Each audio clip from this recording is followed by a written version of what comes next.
Welcome to Pod Me If You Can, I'm David Farrell. Today on the show, the film is The Boost, starring James Woods and Sean Young.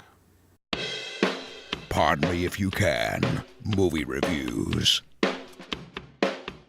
Lenny Brown, James Woods, is a down-on-his-luck salesman selling tax shelter investments. When the government changes the tax laws, Lenny and his wife Linda, Sean Young, are suddenly in crippling debt. His friend Joel, John Capellos, gives him a hit of cocaine at a party, and suddenly they're making bad decisions and spiraling out of control. Based on the novel Ludes by Ben Stein, this film in itself feels a lot like a drug trip. You spend a long time climbing, 30 minutes of the film, and things are going up and up, better and better. And then there's this spiraling and crashing, and you're suddenly having the worst time of your life. The film's directed by Harold Becker, who also did Sea of Love and Mercury Rising, among others. James Woods plays this salesman pretty well. He's the most personable man in the world.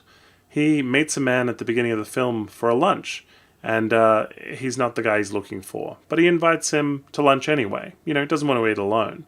Makes best friends with him over the lunch. Invites him to dinner that night to meet his wife. Makes even better friends with him over dinner. And this man just kind of rolls with the punches and is happy enough to be in his company.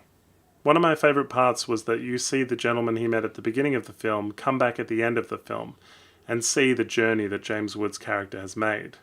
Lenny's always trying to prove something, which is what drives him. As a salesman, the money's not even that important, it's the fact that somebody believes in him. However, the money really clouds his vision, and at one point he buys a jet. He really appreciates it at the start, though. He's able to rent in somebody else's house, somebody leases him a car. His new boss, who's driven him into this kind of new sales demographic, sets him up in LA. They move from New York to LA. And initially, if you watch the first 28 minutes of this film and then turn off, it's pretty nice. It's a nice little journey, and they have a good time before any of the cocaine steps in. They both start doing cocaine, he and his wife. And the fall from grace, it is a lot. At 48 minutes into this film, there's a really powerful scene where James Woods overdoses. Pretty much he plays it beautifully, the acting is great, and you think for a second, oh wow, maybe they'll kill off the main character. It's sort of almost a smash cut to a dead body being dumped on their porch. This drug world is seedy, and we get a really nice insight into it. They're in a bad neighborhood, things get worse and worse health-wise. The wife would like to have a baby, and when they finally do get pregnant, the way they take that away from us is horrible.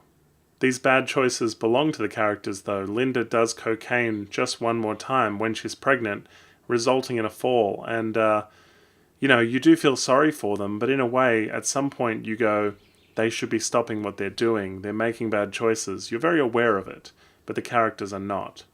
This is really a cautionary tale, and you hope that in this situation you would do better. While some scenes are played perfectly, like for example the overdose scene of James Woods, other scenes are overacted and overdone, and James Woods is chewing scenery ridiculously. There's a scene where he hits his wife, and it feels almost like it's played for laughs, like he's so apologetic the second he hits her, he's on crazy out of his mind on cocaine, and she runs away, and you feel like it's got a strange impact. It might be the musical cues, just doesn't feel like a big dramatic moment, because we don't live in it at all. He slaps her, and then immediately he's like, oh, I'm so sorry, baby, I'm so sorry. And he's speaking fast because he's on cocaine. And she goes, just closes a door in the next room. And you don't get to kind of breathe in this film and live in that moment. So some of it overacting and overdone. And the chewing the scenery stuff, he goes to dinner and he's obviously taking a lot of cocaine and he just loses it. And he's just like throwing things around, and things that don't matter really matter to a person on cocaine is what I've learned. Time flies in this film as well. Like suddenly one of them says, it's been a wonderful year. They've been clean and sober for a year. Like, you've got to pay attention in this film, The Boost, from 1988. And they're running a surf shop and having a good time. And there's a moment where you think, this is a good film. Like, this escape that they don't live in LA and they're not using drugs. They're going to be happy. They keep giving us these glimmers of hope during the film. But it keeps all getting taken away due to drugs.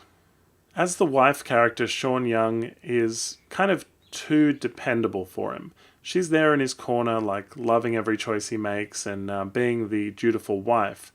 But when he's working in LA, she spends a year doing almost nothing. She goes and does some dancing at an amateur level, but a year for her doing nothing feels like we could have had kind of an interesting subplot for her, like another man pursuing her or her career, which gets touched on, but I feel like she wasn't developed enough or as well as she could have been. In a way, they feel mismatched, and he feels like he's punching above his weight. She kind of just wants to be happy and wants him to be happy, and you feel a bit like, as the movie goes on, and he deteriorates more and more, that they really don't belong together. By the end, you feel miserable for them, and of course, they're not together anymore. And we get that horrible scene of James Woods in a room on his own doing cocaine, and it's a real downer. It would have been nice to have some hope at the end of this film. For example, if you'd seen the wife, in a better place, or they'd called each other or seen each other, and, the movie Candy with Heath Ledger, there was some optimism to that, and I think it was handled much better than this. James Woods is James Woods in this. There are moments of brilliance, but there's quite a lot of this overacting that he likes to do. Overall, it's a decent, gritty drama, but as I said, it's a pretty big downer. Thanks for watching. If you like what you see, please hit the subscribe button. Like us on Facebook and follow us on Twitter. Check out our podcast at www.podmeifyoucan.com.